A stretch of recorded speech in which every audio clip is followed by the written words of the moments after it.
America needs a tidal wave of the old-time religion. I have sinned against you. How dare you! We have no need to doubt God. The harlot Babylon is preparing the nations to receive the Antichrist. I didn't even build that house with money from the church. I built it with money from my book. I don't make this stuff up. Repenting of your sin. It is a moral issue. They got together and swore a pact to the devil. I just enjoy seeing people worship, praising God.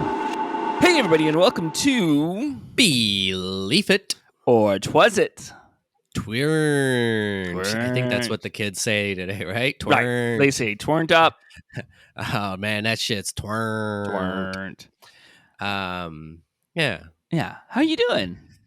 I'm doing all right. How are you? I'm so good. I've never been better in my life. Nice. Yeah. In your life? My whole life has come to this moment. You've peaked. I've peaked. Yeah. For some people, that peak was high school. Yeah. Me? Some people, that peak never comes. Exactly. And some people, they climax at the end of sex. That's true. Some people do. Some people climax at the beginning of sex. And then that ends up being the end. So in some ways, they're living in the future. Exactly. If you're looking at it positively. but speaking of coming, oh my! I'm gonna open up an incognito browser for this episode. Hello. Do you know what the Second Ecumenical Council of the Vatican was? Was that about how to hide all the sex abuse? No, that'll be the third one. Oh, no, wait, geez. they just do that. Yeah, the Second Council, or the Second Vatican Council, or Vatican II. Oh, wait, is this vampires? I wish. Shit. We should do an episode about vampires. Like vampire hunters and... Yeah. Yeah, why not? I'm sure there's enough out there. It'd be a good Halloween one. Mm-hmm. Sorry, Halloween. So Vatican II is the sequel to the Vatican. Electric Boogaloo. Electric Boogaloo. Vatican II Electric Boogaloo. And it was a series of sessions or periods that the Vatican did, lasting about 8 to 12 weeks each from 1962 to 1965. Mr. Pope John the 23rd. I mean, once it gets to 23, pick a new name. But Pope John 23rd to XX111 said, "Hey, the church is a little messed up. Right. You know, people don't really like the church. There's a lot more people are secular. We might need to make some changes." Right. And hate to barge in with this one. You said get rid of the numbers, but can you imagine being Pope XXX? That's true. That's pretty good. Pope John XXX. Yeah, that's when Vin Diesel is gonna. Is Vin Diesel Catholic? If not, he's got to convert and then become the Pope. That's true. So the Pope. Yeah. Oh man, yeah. Now I got to be John the XXX. Yep. It either means you're super hardcore, you're a pornography, or you're moonshine. Yeah.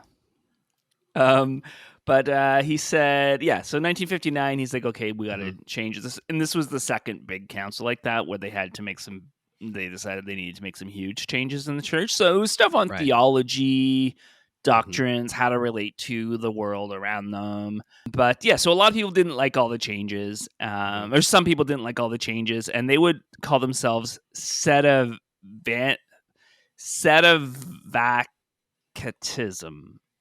Sedevacantism? Yeah, and what that was Sedevacantists. Well, I can't say this word, but it means the Holy See is vacant.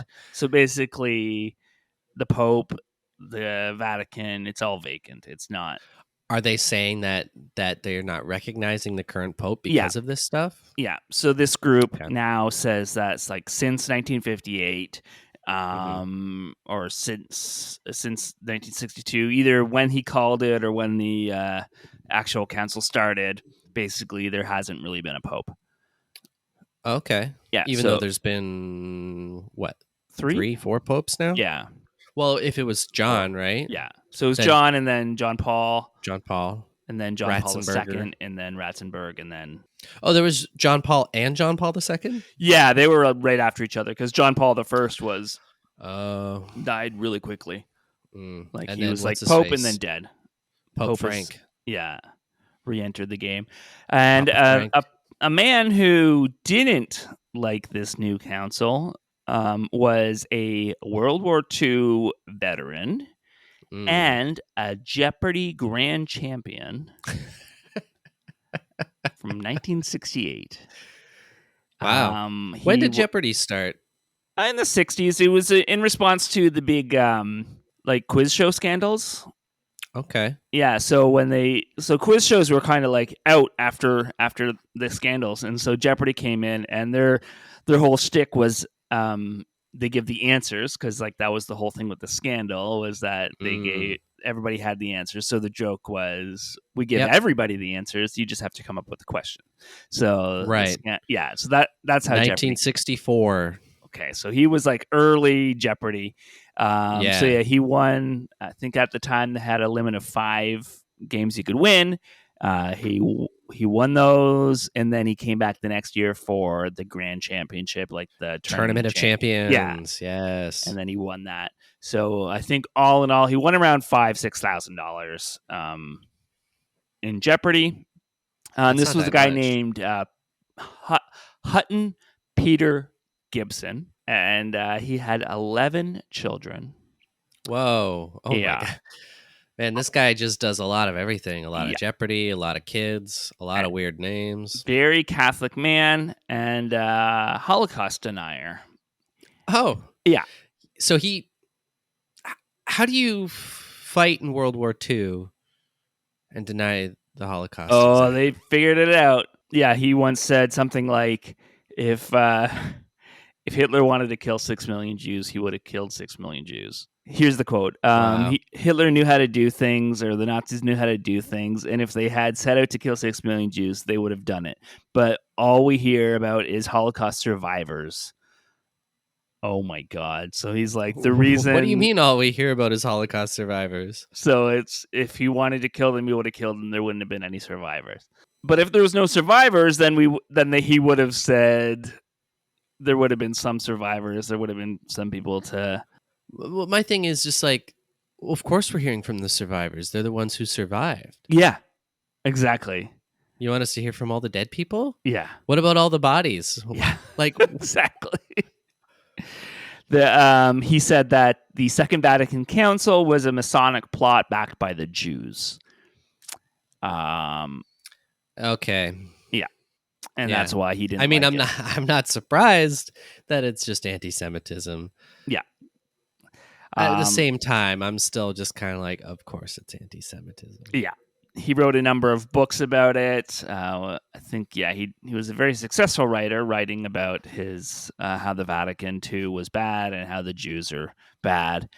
Mm-hmm. And when he went on Jeopardy, he went as Red Gibson. And then also in 1968, though, he sued his work. He got in an accident at work at the railroad company, and he sued his work and got like close to $150,000 in a settlement in 1968 money. So pretty good sum of money. He moved him and his wife and his 11 kids to Ireland, and then he moved shortly after that to Australia. Put another shrimp on the barbecue, as they say. Okay. This is an interesting kind of like trajectory. Is it just trying to get like further away from people? Yeah, I guess so. I think his mother-in-law was in Australia, and so that kind of helped. And he loves his mother-in-law. And he loves his mother-in-law. It was $145,000. But in 1956, so before any of this happened, one of the kids he had was a child born in 1956, January 3rd, named Mel Gerard Gibson in Peekskill, New York. I'm glad that you clarified that one of the kids he had was a child. Yeah. Now, I always thought, so this is Mel Gibson, famous Hollywood actor. Oh shit! Okay. Yeah, Mel Consul Gerard Gibson. I always thought his name was short for Melvin, but I guess that's just it's just Mel. Borat. Yeah, it's just Mel. Because Borat always calls him Melvin Gibson's. But wow, not the case. Don't get your information from Borat. That's true. Then we know all about all kinds of things. Yeah, if we were going by Borat. Yeah, exactly. So Mel Gibson was he became an actor. You swerved me on this whole thing. I thought we were going to be talking about the other stuff. I guess I should have read the link. Are we going to be talking about what was it? Was it The Beaver? That movie he did? Oh yeah. Yeah, I don't know why I saw that movie. That was after my I Hate Mel Gibson stuff, but I saw The Beaver somehow. I feel like it was at the time when things had like cooled off enough and people were like, do we give him a chance? Yeah. And then I remember seeing it in like a small theater somewhere for some reason. And I was like, this is a weird movie. I don't know how I feel about it. He's trying to be like low budget and quirky to get it on people's side. Yeah. Sorry, tangent. Oh, no. So he was acting in Australia.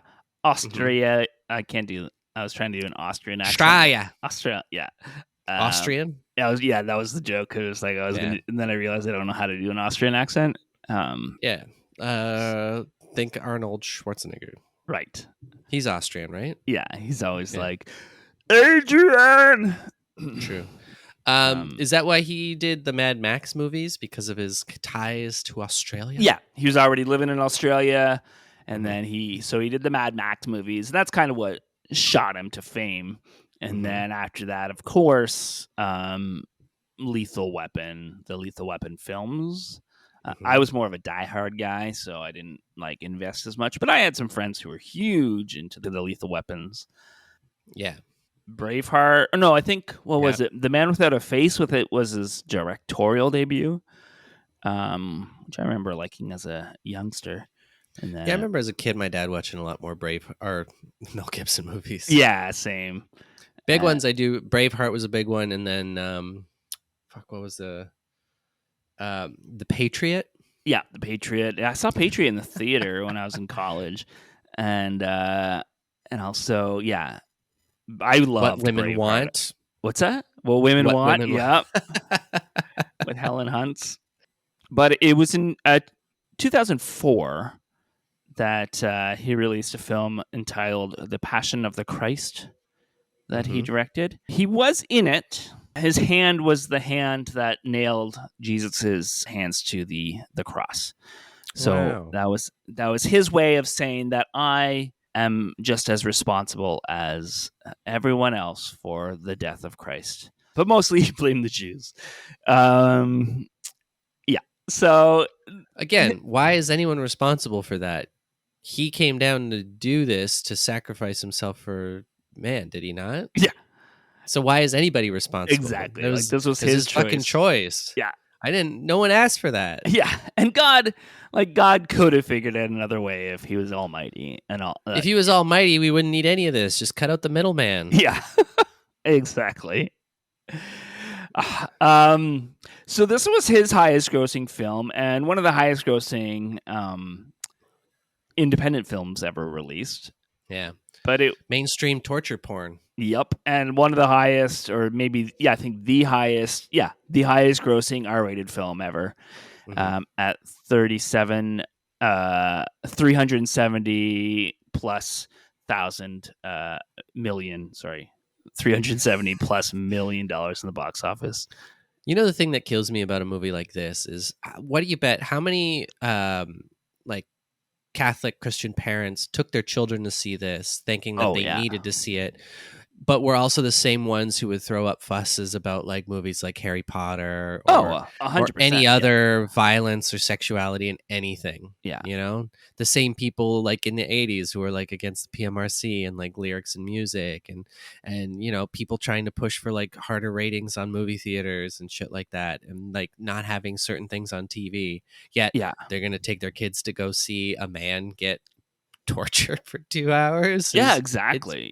Fucking nuts.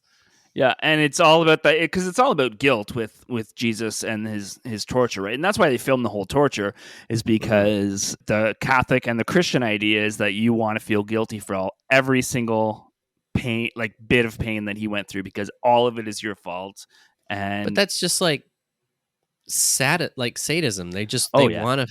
Like, I don't know. Like, is it guilt or do they enjoy it? I think there's a certain mix of the two that they just enjoy the violence. Which, hey, fine. Yeah, I like watching gory horror films because it's fun, and I know it's not real. But if you're going into it thinking like, when you completely deny it and you're like, that's awful, it's disgusting, but because it's a depiction of this belief system you have, somehow it makes it okay and fun. Yeah.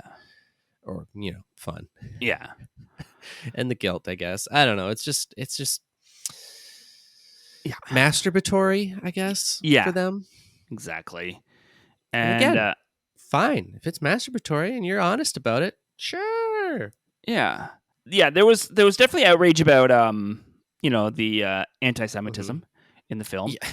Yeah. And because it's not just that, you're showing the Jews kill Christ, which has always been one of the main reasons for anti-Semitism, even though Christ was a Jew. The first half of the Bible is Jewish. Yeah. Isn't it? Yeah. All of it, pretty much. That's confusing. Exactly. But it's also because like this movie is based on passion plays and based on very anti-Semitic not ancient, but old works. Yeah. 2006 is we're going to go back and forth through time a little bit here. But 2006, you may remember, is when he was arrested for a DUI. And in that, the arresting officer was a guy named James Mee was his name. And in the arrest, Gibson kept making anti-Semitic marks and said that the Jews were responsible for all the wars. Yeah. And he complained about the effing Jews. And then he asked the officer if the officer was a Jew. And he said, yes, I am. And that, went further. Apparently, it came out later, there was a lawsuit against the station, but when Mee submitted his report, his bosses told him to remove all the anti-Semitic stuff and just have it about the DUI. What? Because they didn't want to deal with the press, and they didn't want to further like damage Gibson's reputation. Oh no, not his reputation. Yeah. And what is he? What is he? A college athlete who did some horrible crime? Exactly. Yeah. Oh no, not their reputation. Yeah. Fucking horse shit. Yeah, and he did. So he sued them eventually for religious discrimination. Gibson did? No, the police officer. He sued his boss. Okay, and that's the thing too. Like what? People say, "Oh yeah, there's good cops or whatever." There's some good cops, but it always comes down to they just get forced out. Like if there's a good cop who tries to do the right thing, they're going to get forced out. This is why I'm not saying there's never been a good cop. I'm just saying the system is rigged against them, and they don't silence stick is around violence. Long. Yeah, exactly. And as soon as they speak out, they're gone. Yeah. Mm-hmm. Yeah. If you're not doing anything about it, you're enabling it. Yeah. But then when you do something about it, you get pushed out anyway. So exactly, you're kind of fucked if you do, fucked if you don't. But it's systemic, and one person can't change that. But that's the problem. We're so entrenched in it. Yeah, exactly. What do you do? And but Mel Gibson said later that this was just I was upset because I was called anti-Semitic for my previous movie for Passion of the Christ, and that was kind of still there, and I was drunk, but if you were upset about being called anti-Semitic, why would you go on an anti-Semitic rant? Exactly. When you go on a rant about people calling you anti-Semitic, I'm like, I can't believe those fucking assholes would think I'm anti-Semitic. That's bullshit. Rather than fuck the Jews. Yeah. You know what I mean? Like, what's the logic there? I don't. Yeah. I mean, like you said, his dad was a Holocaust-denying crazy person, so he grew up in it. I'm sure he grew up in the middle of Australia with just only that. Yeah. And so he has a history of anti-Semitism long before Passion of the Christ. Mhm. And he has just a history of being a dick. So 1996, it was reported that he, or it was reported later, but it was in 1996 that he was said to have asked Winona Ryder if she was an oven dodger. He said, "You're not an oven dodger, are you?" And that was him referring to Jewish people as people who... Wow. So he's now not denying the Holocaust, but I was going to say, I mean, light of it. Yeah. So he was never he's never been on record as been a Holocaust denier, but what he has been on record is like downplaying a person who doesn't like Jews. Yeah, he downplays it as like, well, a lot of people died in the war. It was wartime. A lot of bad things happened. Kind of mindset of, you know, we all make mistakes, but yeah, just very much downplaying it.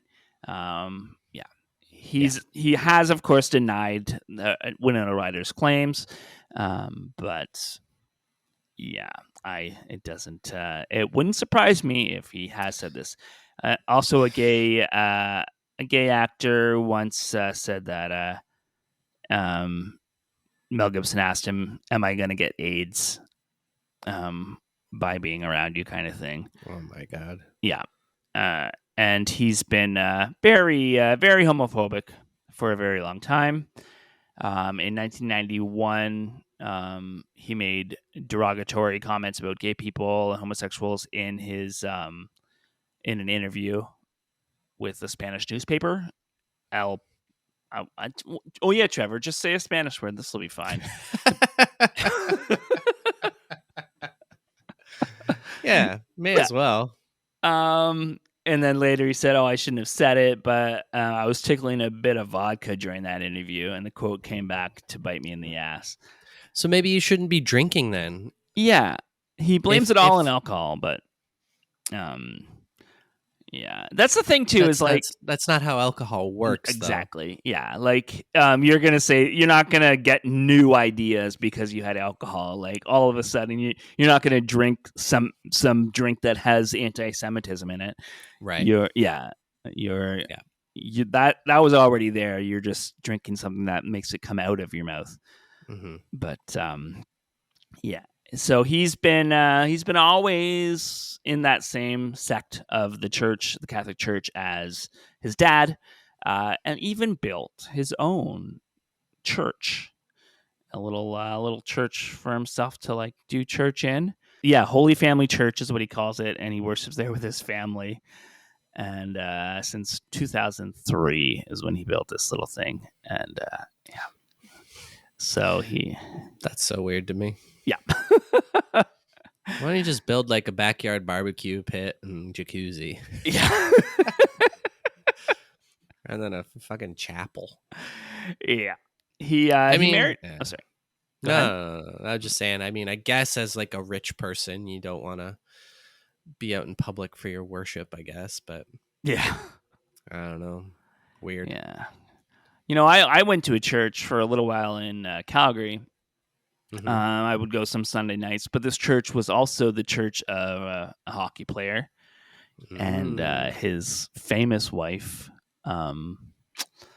Candace Cameron Bure, or DJ Tanner from Full House. So I went to church with a celebrity.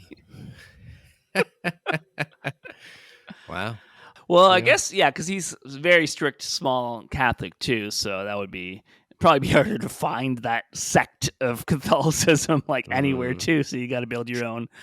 And plus, like when celebrities are seen going to church, it's because they're trying to like boost their.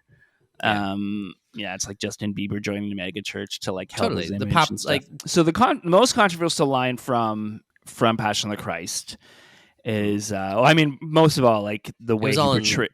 Sorry? Latin or whatever. Yeah, it was all in it was some Latin and then it was mostly in Aramaic. Aramaic, right. Yeah. And but just the way they portrayed the religious leaders, very anti-Semitic stereotypes.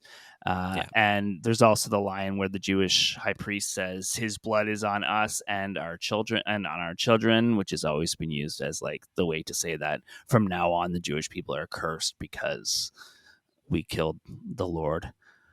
Why are the sins of the father the sins of the son? Yeah, Why? Exactly. Why? And it's funny too because the Bible says that.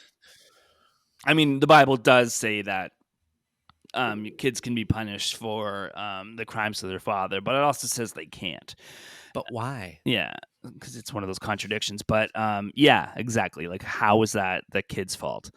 Yeah, They're why would a different God fucking do that? people. Yeah. I'm watching the new season of Good Omens on Prime, and they tackle the story of Job, which is pretty great. And From Arrested Development? Yeah, no, from the Bible. Heard of it? Oh, no, I haven't actually. Is it, Oh, is it a miniseries? Yeah, the Job miniseries from the Bible. It's Nice. But there's a part in the Bible where Job's kids die, and but then he's rewarded again by having twice as many kids. And the show is like the one angel is like, but kids, people are going to be sad if their kids die, even if they get more kids. And like the angels just don't understand that. So it's like that whole like thing of him trying to convince him like we can't do this. So he goes on his own thing. I don't know where I was going with that.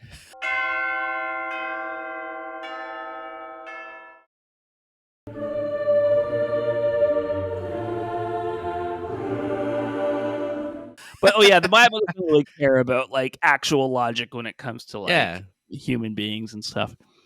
I mean, it is pretty funny. It's just like, well, we killed your kids, but here's 2 more kids. Yeah. Yeah, exactly. All right, I guess. Kind of love my old kids. Yeah. So he his wife was his first wife. Even though he's not supposed to divorce, he eventually did divorce her. Melrose Gibson. Yeah, because one of the reasons, no, not one of the reasons, but she wasn't Catholic. She was Episcopalian. Ooh. And that's got to be tough. And even though she worshipped with him in his church, he would later say that, well, she doesn't get into heaven because she's not the right kind of Catholic. So, yeah, cool guy alert. But so they get divorced because he's, an alcoholic and he's saying vile things and being despicable. And everything with him being just a vile person. She eventually left him. And then he starts dating somebody else on the phone. He's talking to her and she records a phone call in 2010 where he famously said if she was attacked by a bunch of N-words, or attacked, he said raped, by a bunch of N-words, then it would be her own fault. And still we forgave him and let the beaver come out after that. And then, 2011, he's decided that he's going to do a film about the Maccabees. I guess this is his way to apologize to the Jewish people. Because earlier he had planned to do a miniseries about the Holocaust as a way to apologize, and then that got canceled. And then he was going to do a story about the Maccabees, and a lot of people were like, maybe don't take our like hero and do whatever you're going to do with it because you're a terrible person. And so there was controversy around that, of course. And then did that come out or no? That never came out. Never came out. No. So that was canceled. And then let's see. Yeah, and he was basically doing that because he wanted to show that he wasn't anti-Semitic, but there was just a lot of script problems and a lot of issues with maybe you're not a good person. Maybe. Yeah. Just maybe. And so one of the writers said that he still continued to call Jewish people very terrible names, including continuing to say Avendadras. So there's multiple people who have confirmed that he says that. And then Hebes is another one. I've heard that before. Yeah. And It's like Hebrew, right? yeah. Yeah. And then he also, so yeah, this is while he's working on a movie about the Maccabees. He's saying this stuff, and he also said to the guy that the Holocaust was mostly a lot of horse shit. Yeah. Yeah. So, yeah. And oh wow, okay. And so the old Catholic legend about how Jews kill Christian babies in order to make matzah. That was an old Middle Ages conspiracy theory. I think I might have heard this before, but it still surprises me. I was reminded about it again from Behind the Bastards. They were talking about that's probably where I heard it then. Yeah, and they were talking about that, and because that was one of the things that was still around, like pre-war, still popular among a lot of Catholic people, and so he still held on to that one, or still at least joked about it. Possibly believed it, but at least joked about it. Yeah. So, and then of course Gibson has said that none of this is true. It's utter fabrications. He's making this all up, but I think if it causes a movie to not happen and it causes such a big rift, there's probably something to it, but who am I to? Yeah. I don't. Well, I mean, it seems like anything like that. They're just on such eggshells with him, with everything and his history and the continued shit that's happening. So yeah. And in 2013, he said he was being interviewed by Peggy Noonan for the Reader's Digest. And later they released some outtakes from that interview where he said about the Holocaust that when the war was over, they said it was 12 million, then it was 6 million, now it's 4. I mean, it's kind of a numbers game. So, yeah. Okay. Yeah. Wow, he's a bad guy. He argued that it was just one loss of life among others, that the Second World War killed tens of millions of people. Some of them were Jews in concentration camps. In the Ukraine, several million starved to death between 1932 and 1933. Both can be true. Yeah, exactly. Yeah. Both can be true. Both are true. These things happened. Millions of people did die. Well, it's like... It doesn't mean that the one thing isn't bad. Exactly. Yeah, exactly. It's like we were talking about earlier with that one comment where the guy said that Christians don't kill as many gay people as other religions, so maybe focus on them. Still killing gay people. Yeah, exactly. Like if once whether that number directly is or zero, indirectly. Yeah, exactly. Yeah. Think about how many lives are ruined because of anti-gay sentiments, especially in like religious families. Of all religions, you know what I mean? Exactly. Like how many children are abandoned, ostracized, forced into homelessness, forced to do God knows what, and how many of them just decide to take their lives because of that and, being completely abandoned by their families. So exactly. Yeah. And so I mean, let's and not one talk of the about that. Yeah, exactly. One of the reasons I thought of this topic too now is because Jim Caviezel, the star of The Passion of the Christ, is in that new movie Sound of Freedom. Right. And it got me thinking about Passion of the Christ, and it got me thinking of Gibson, and then I just did this.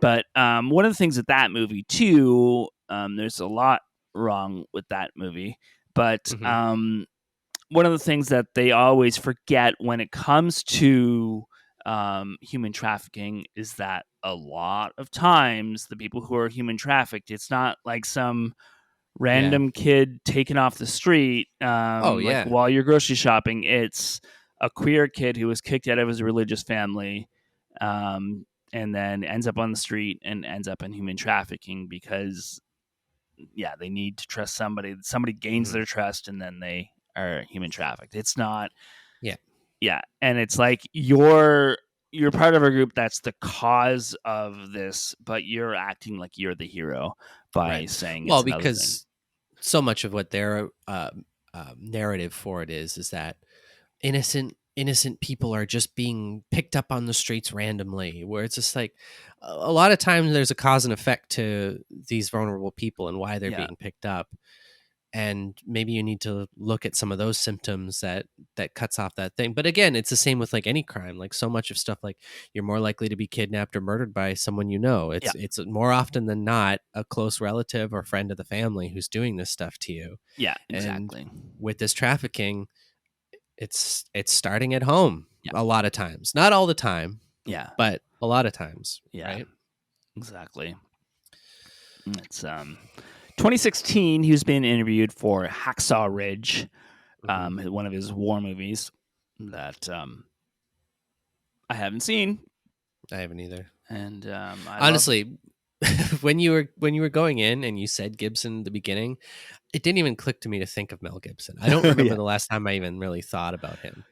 And another reason I've been thinking about him lately too is because every time I go onto Netflix, and you don't have Netflix right now, but they're really trying to get me to watch a movie he made a couple years ago about being a radio host called On the Line. Okay. So he made this movie a couple years ago, and it just got added to Netflix. And Netflix is like, hey, you want to see this raging racist homophobe, don't you? Yeah. And I'm like, nah, I'm good. Thank you, though. Yeah, but in 2016, he's promoting Hacksaw Ridge, and the 2006 DUI gets brought up, and he said that he's annoyed and he thinks it's unfair that people have a prejudice against him. I mean, it is interesting that would be brought up in the interview. Yeah, a 10-year-old DUI conviction and things like that. I mean, I get it. Well, it was the anti-Semitism that was brought up, but yeah. No, for sure. I get it, but it's also like, I don't know. Yeah. I don't know. It's interesting. Yeah, I don't know. Like, because for me, you're already. I mean, it could have been that, like, because for me, if I was forced to interview somebody who I hate, I'm probably going to bring up something that makes them mad. Totally fair. Totally fair. So, like, because, I don't want to get fired from my job by refusing the interview, but also I'm not going to let this guy get off easy, even though it's just a press junket. And that's true. Yeah, that's true. And surely if I was really what they say I was, some kind of hater, there'd be evidence of action somewhere. Yeah, okay. He said that on Variety. Yeah. Feel like there is, Mr. Gibson. Yeah. Yeah. In 2019, it was reported that he would star in a film called Rothschild as a character named Whitelaw Rothschild, the patriarch of a super wealthy New York family whose name is to play on the Rothschild dynasty, a favorite target of anti-Semites. So it's still in development, apparently, but he's bad choice, Mr. Gibson. Yeah. And and maybe that movie has come out and I just didn't notice, but that's the thing. So still very, very religious, very Catholic, very outspoken, very much trying to get back. Robert Downey Jr. says we got to forgive him. So I don't know. Do you forgive him? I mean, man, I can see why Robert Downey Jr. might. Someone who went through like a really substance abuse and like low point in his career, so I can understand him maybe like being like more compassionate to whatever's happening, but it just doesn't feel like there's been any growth from him. You know what I mean?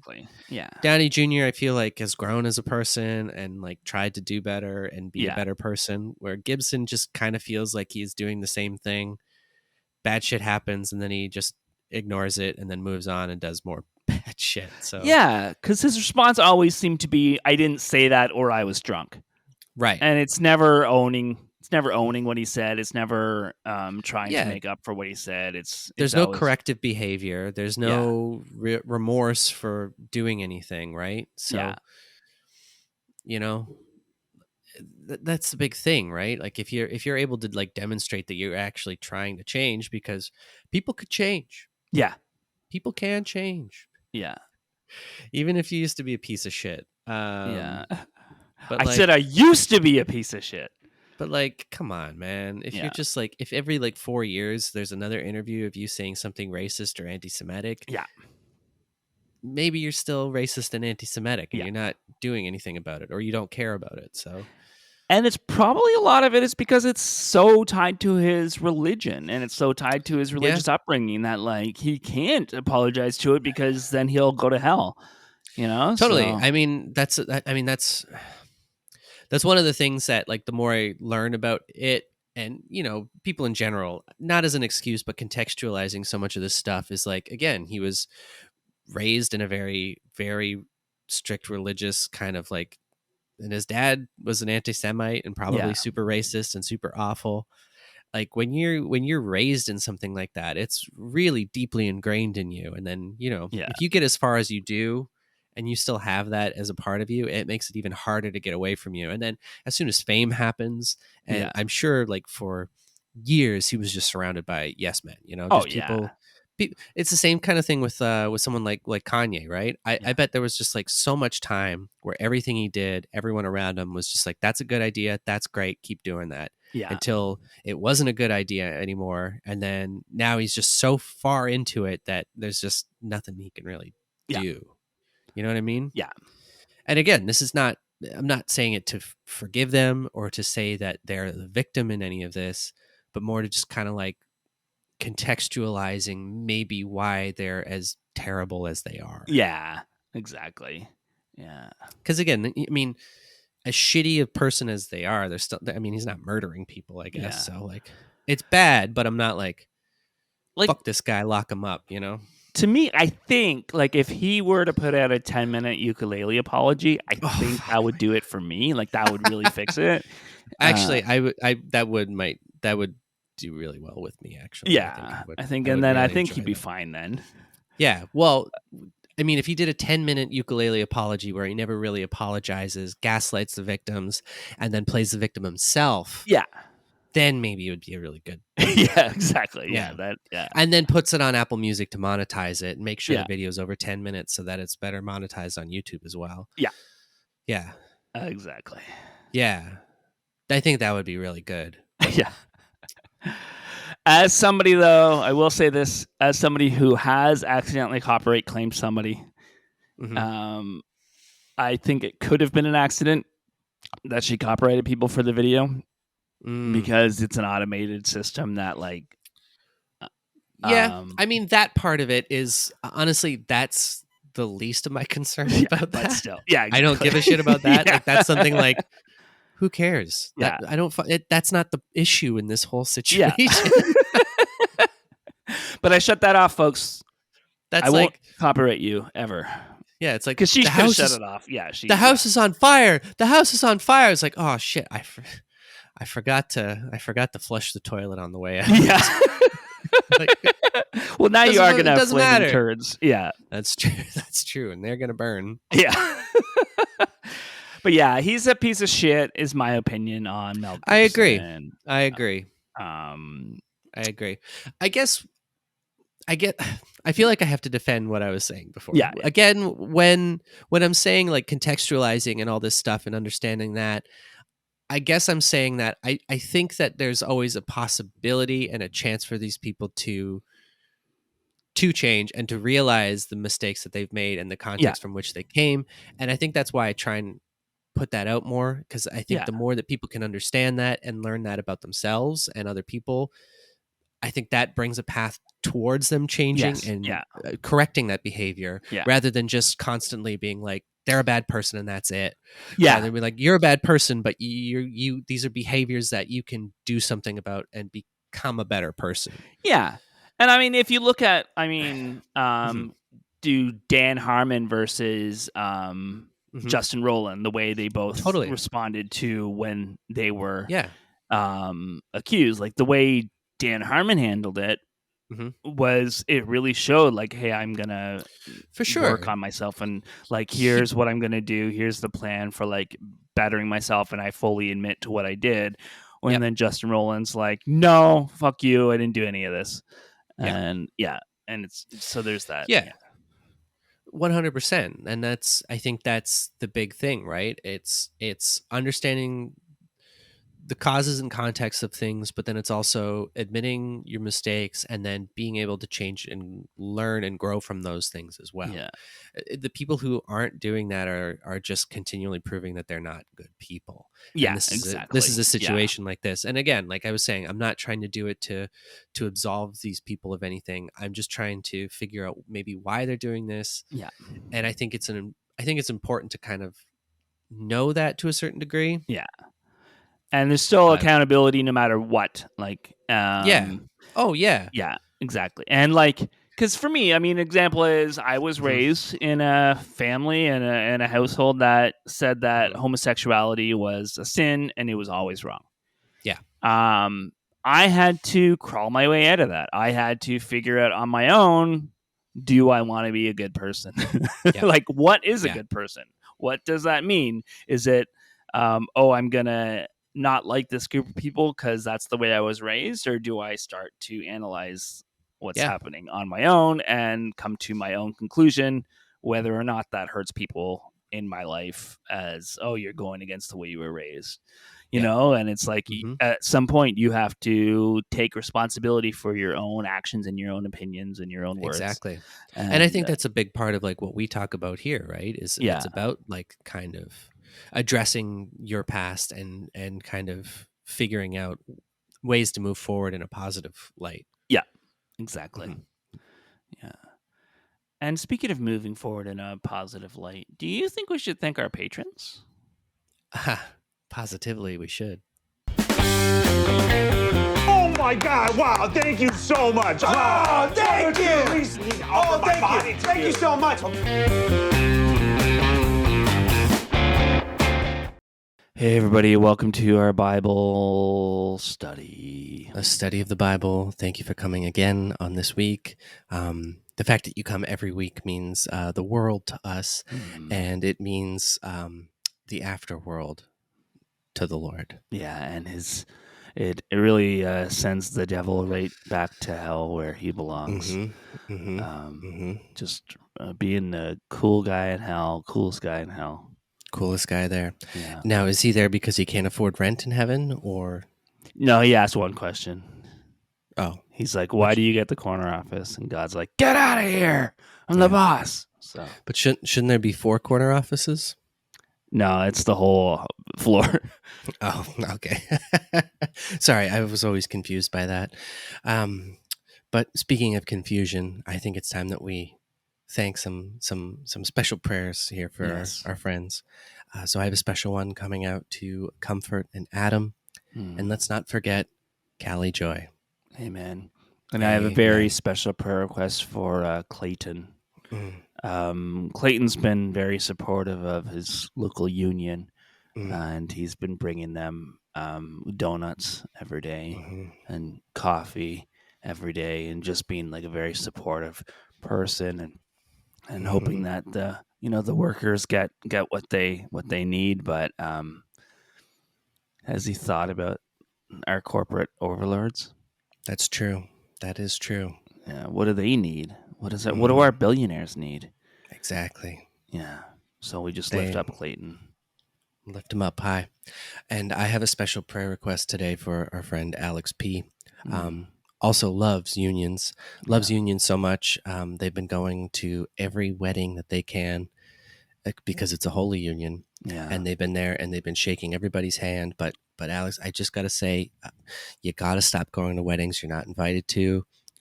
You got to pay the vendors, and you're not paying the vendors by just showing up and eating whatever you want. Yeah. I understand you love unions, but you got to make sure that you're on the invite list. Okay? Exactly. Okay. Yeah. Amen. And Tishia actually heard we were praying about unions today, but misheard it. So I have a very special prayer request for Tishia. They wanted to get on this prayer list, so they've been eating a lot of onions because they thought it was onion prayer. And so lots of bad breath. And, it's just not good. Like you think of it as a vegetable, but if onions are the only thing you're eating, you're missing out on a lot of nutrients. So we just lift up Tishia.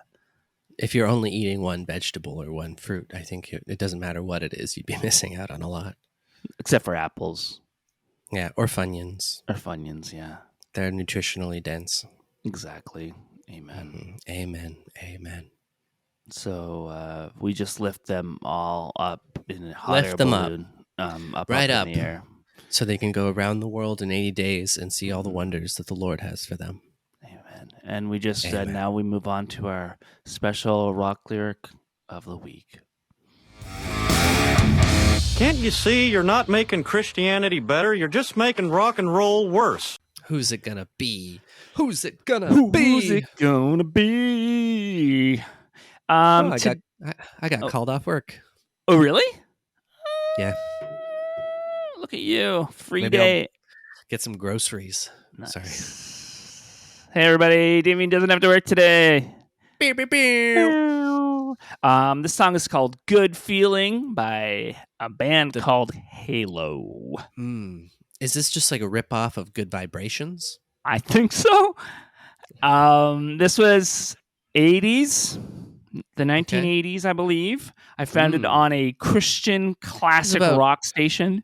1980s, that was about 10 years, right? That was about 10 years, yeah. About that. I was thinking the other day how it's strange that like an 87 Trans Am, as an example of a car, or like a 1960s Corvette, are always as old as they've always been. You know, like it doesn't matter that an 87 Trans Am is almost 40 years old now. It's a 10-year-old car. Right. Okay, I see what you're saying. Like in my mind. Yeah, that's just but this is a Good Feeling by Halo. And it goes like this. Troubles all around you, don't know which way to go. Pressure from the outside wants to take control. There seems to be this feeling deep down inside. You brush it off as ego, but there's no way you can hide. Torn between emotions, one yes, the other no. Like an argument unsettled, got to face toe to toe. Face it toe to toe. It's a good feeling deep down inside. Just want to tell you that you just can't hide. It's a good feeling that I'm going to say you just can't help. That's what you feel. A decision must be made. It's tearing you apart. A tugging on the inside, a feeling in your heart. Sometimes it's better left unsaid, but never left undone. No compromise with your will. Got to go it all alone. It's a good feeling deep down inside. Just want to tell you that you just can't hide. I feel like there's a line where it says to give your life to Jesus. But it goes on like that. You got to give, but you got to give. But here we go. No one ever said it would be easy with two directions pointing a way to go, but the giver of life stands ready. All you have to do is let him know. Let him know. So you got to give your life to Jesus, and then you'll have a good feeling. Okay. Deep down inside. Cool. Yeah. Yeah. I So don't know. This is just a song saying like there's a lot of stuff out there, but don't listen to it. Yeah. just believe in God and you'll be fine. Believe in God. Make a movie about him being tortured. Believe in God. Don't have opinions. Yeah. Don't listen to reason or, differing beliefs than yours. Only listen to God and you'll never be wrong. That's all it's saying. I don't like that. I don't like the message. I think it's bad. The video I'm working on now, it'll be out by the time this comes out, but there's one pastor who says, whatever the Bible says, I bow my mind to that. So even though I don't understand it, I still have to accept it. And it's like, no, you don't. You don't have to just accept something because it's in an old book. Like, you can think critically about things. Yeah, but that's hard. Yeah, that's true. That is hard. And then you have to take accountability, and then you have to question your belief systems and maybe think about the stuff that you're blindly following. And why would you want to do that? Yeah, that all sounds terrible. It's gross. Disgusting. Yeah. Fake news, I say. Yeah. Speaking of oh no, wait, that doesn't work. Fake news, I say. Anyways, thanks everybody. Sorry about being about Mel Gibson. Yeah. At least he didn't kill anyone that we know of. Yet. Oh, yeah, because in Mad Max, I think he did. Oh, shit. And that's a documentary. And in Lethal Weapon. Legally weapon. Yeah. Bye, everybody. Bye. Work, Sky Moon. This podcast has been brought to you by the Sonar Network. Sonar!